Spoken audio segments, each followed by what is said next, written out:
Hi there, welcome back to our channel.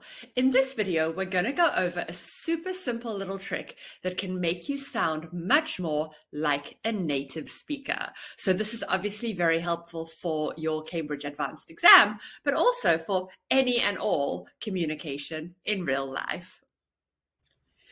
During this video, we're going to go over 3 practice activities to make sure you know exactly how to use this trick in all its forms and how you can implement it into the speaking test. So I guarantee that if you can use these forms spontaneously and accurately in your speaking test, you will get a better grade. So please do stick around for the speaking test activity at the end of the video. And you can also find links to additional resources in the description box below. So if you are preparing for the Cambridge Advanced exam, or you want to perfect your speaking before taking it, then I highly suggest that you subscribe to Home Studies. In this video, we're going to cover the topic of question tags, and they are a fun, useful aspect of grammar that you can integrate into your speaking. So we're going to look at how, when, and why we need to use these. Imagine you're meeting someone for the first time. You're doing the introductions and you're pretty sure that the person you're speaking to comes from Liverpool. You recognize their accent. And if you've ever heard someone from Liverpool speaking, you'll know what I mean. Sometimes a simple statement like, "You're from Liverpool," is too short. It doesn't come across as friendly, and it definitely doesn't help to develop a conversation. The other person doesn't know what to say.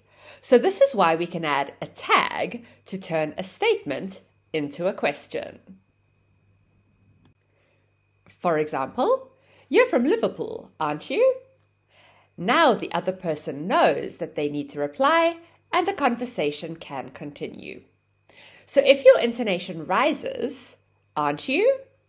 then your interlocutor, or the person you are speaking to, is more likely to want to go on speaking with you. Now imagine this scenario. You're hanging out at the library studying for your advanced exam. Good for you. And you see other students holding the Cambridge Advanced book and the Longman's Advanced Grammar Study book, and you think, those are the same books I'm using. So you say, "You're doing the CAE, aren't you?" So you can see that "aren't you" is said again with the rising intonation. That means that it goes up at the end. This makes you seem genuinely interested in your speaking partner's response, so they're more likely to say more. For example, "Yes, I am. I'm actually planning to take the exam next August, blah, blah, blah, blah, blah, blah." In other words, it's more likely to get the conversation going. Now compare that to this. "You're doing the CAE, aren't you?" You see, "aren't you" is said with a falling intonation, so then it goes down at the end of the question. So if your intonation falls, the interlocutor is more likely to give a short answer, like, "Yeah, that's right," and then expect you to continue the conversation, so it doesn't naturally develop. Now it's time for a task. So you're an advanced student of English, so I'm going to let you see what you can do first with these question tags, and then we'll review together and fill in any of the gaps. So here are 9 statements that we're turning into questions by adding tags. Pause the video and see how many of these question tags you can think of. Press play when you're ready to check your answers. So how did you do with those question tags? Well, I guess that you might get some of them kind of by what sounds right, so you have a good instinct about it, but it is also important that we go over the rules. So for example, David is traveling to Spain.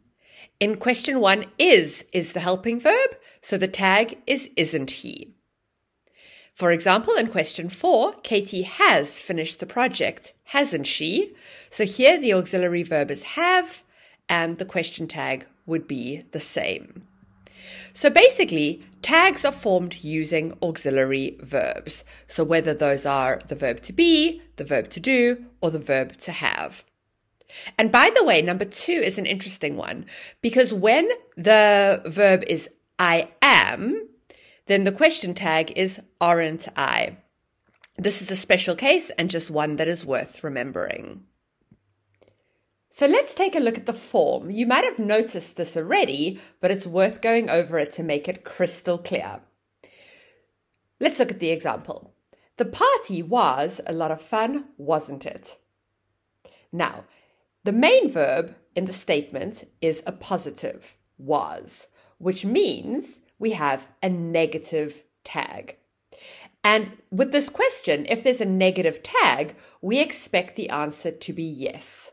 So the party was a lot of fun, wasn't it? Yeah, it was. How about the opposite? So I don't need to finish this today, do I? So I don't is a negative statement, and that's followed by a positive tag. In this case, when you have a positive tag, you expect the answer to be no. For example, I don't need to finish this today, do I? No, you don't. So you can see there, it's always the opposite. Positive statement, negative tag, positive statement. Got it? Now imagine you're at the pool with a friend and her baby, and she puts the baby in the pool like this to float around. And you say, she can't swim yet, can she? Now listen for that falling intonation. So judging by the baby's age and her huge water ring, we are pretty sure she can't swim. So we're just confirming information. In a way, we're just stating the obvious. And by the way, this is an example of making a tag question using a modal verb. So, can she? Now let's do another task. This time, we're going to add suitable question tags using modal verbs. So look very carefully about which modal verb is in the statement and then turn it into a tag. And remember the rule, positive statement, negative tag, and vice versa. So pause the video and press play when you're ready to check your answers. So, do you think you're getting this? How many of those did you get right? Take a moment and check your tag questions. And then as you can see very clearly, they can also be made using modal verbs. So can, should, would, must, will, etc. These are all modal verbs. And it makes sense because modals are technically a kind of auxiliary. Imagine now that you're walking down the street and you get talking to a man or woman that you like. You know, in like a romantic type of way. So naturally, you don't want to see this person walk away forever. So you say, let's get a cup of coffee. So to turn this statement into a tag question, what do we add? Do you know? I'll give you a clue. It's a modal verb. That's right. It's shall. So when the sentence starts with let's, then the tag is shall. For example, let's get a cup of coffee, shall we? And remember, we only use shall with first person pronouns, I and we. So in this case, shall we. So as you can see, these tag questions can be quite instinctual for people, like you kind of know what sounds right or what sounds a bit awkward, but we don't want you to be guessing. In the exam, we want you to be using these accurately and confidently. That's why we're going to give you a free download that summarizes all of the rules and examples for forming and using tag questions like a pro. Just click the link below. Imagine this. So you're at work and you're trying to finish up a report, but you're really having some trouble with one part of it. It's natural that instead of struggling along and making no progress, you'd ask your colleague for help, right? You'd say, "You couldn't lend me a hand, could you?" So there again, you're using that rising intonation, "could you?" which makes your colleague more likely to respond and agree. "Sure, how can I help?" So let's summarize what we've done so far in terms of intonation. So if there's a rising intonation, then we are asking a genuine question. We really would like to hear what the other person has to say, or we're asking for a favor. If, on the other hand, we use falling intonation, then we are simply checking information. We don't expect to get too much back from our speaking partner. So as you can see, the tone and the intonation you use in asking tag questions is as important as the actual words that you use, so the form of the questions themselves. As promised, let's look at how all this relates to the speaking test. If you're preparing for the Cambridge Advanced, then you probably know that in Part 3 and Part 4, you have a discussion with a speaking partner. So this isn't a monologue, but it's rather a dialogue, and you need to engage them and bring them into the conversation as much as possible. You can say things, obviously, like, "Do you agree?" or "What do you think?" But this is quite basic. If you want to be impressive, then use tag questions instead. So that brings us to our final task. Imagine you're having a Part 4 discussion on the topic of environment and climate change. So your job is to change these statements into tag questions to encourage discussion with your partner. So basically, you need to add a tag question at the end of each one. So pause the video and then press play when you're ready to check your answers. So let's review the answers, but let's do it a little bit differently, okay? I'm going to read out one of these statements with a tag at the end, and I'm going to use rising intonation because we want to bring our speaking partner into the conversation. We want to encourage discussion. So I'm going to read one out, and then I'm going to give you a chance to repeat it. So you need to practice using that rising intonation too. Okay?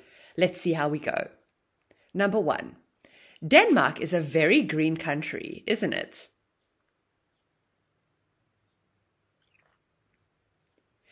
Number 2. People recycle more nowadays, don't they?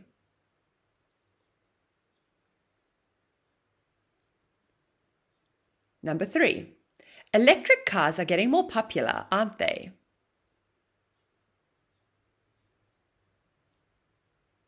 Number 4, global warming wasn't as bad 20 years ago, was it?